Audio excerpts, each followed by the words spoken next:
Sanibona njani? Ase sikhulume ngemoya elala nabantu okuyinkinga kakhulu. So ukube nenhlanhla-ke uma uphupha ulala nomuntu, nayibona ukube nebhadi uma lento iyenzeka, angithi kodwa ungaphuphi or ulahlekelwa amaphupho akho, kanti mhlawumbe akhona amaphupho kanjalo. Uma ngithi ukube nenhlanhla uma uphupha ulala nomuntu, into ongakwazi uyisukumela, ngithi ukuthi cha ngathi khona inkinga onayo isukumela, kanti uma ungazi uzoyisukumela kanjani into engaveli, angithi. Kodwa soke sikhulume namasayini mhlambe angakwenza ukuthi nawe ngenzeka ukuthi kunento, kunomoya ongekho right olala nawe, angithi.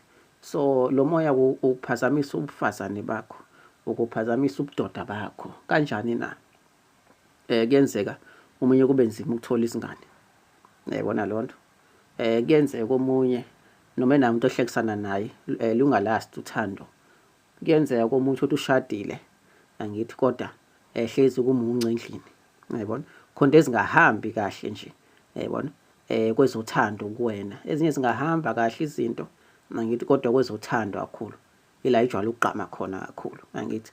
Mayisuka lapho-ke ikumoshela izinto nje, ube umuntu ongathandeki ebantwini, yayibona, ube umuntu ongashelwa, ube umuntu ongaqonywa, ngiyayibona lonto. Kanti ulo moya ulala nawe, inkinga awazi wena, ngoba ngithi kunzima, angithi. Ngithola ukuthi akuyona into entsha, into okhule nayo lento, ngiyayibona lonto, into okhule nayo icashile, kuba inhlanhla uma uziveza, kuba kusukume, angithi, uzame ukuthi ulungise, ngiyayibona lonto.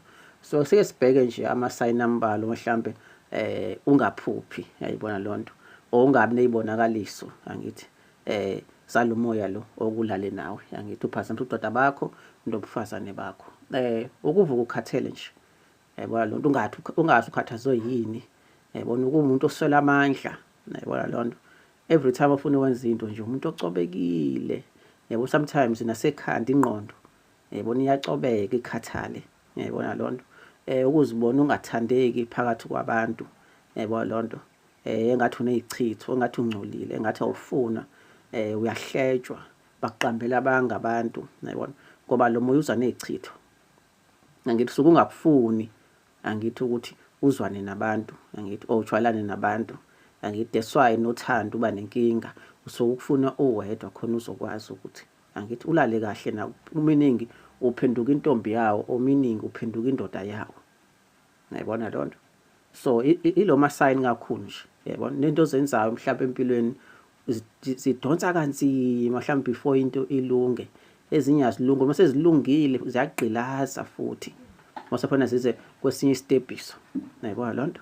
So lo moya-ke ube inkinga kakhulu, ngoba kwabanye ugcina sovala nenzalo, nayibona lonto. Umuntu enze noma yini, angithi, uthathola ingane kodwa uthi akwenzeki, kwenhlanhla ayithole, yebo lonto, kodwa kuphinde futhi kube inkinga, igcine seyigula isikhula, angithi, ngoba yini, belala nalo moya olalonke. Le ngane seyi-affectekile as kwayona izalwa nayo seyiney'nkinga zayo, ngoba nawe wazi kade kwenzana nebazalini bakho, angithi.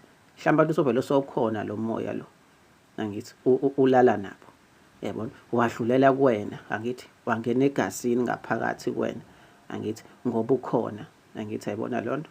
So lo moya uqeda kakhulu izinto zomathandana, angithi.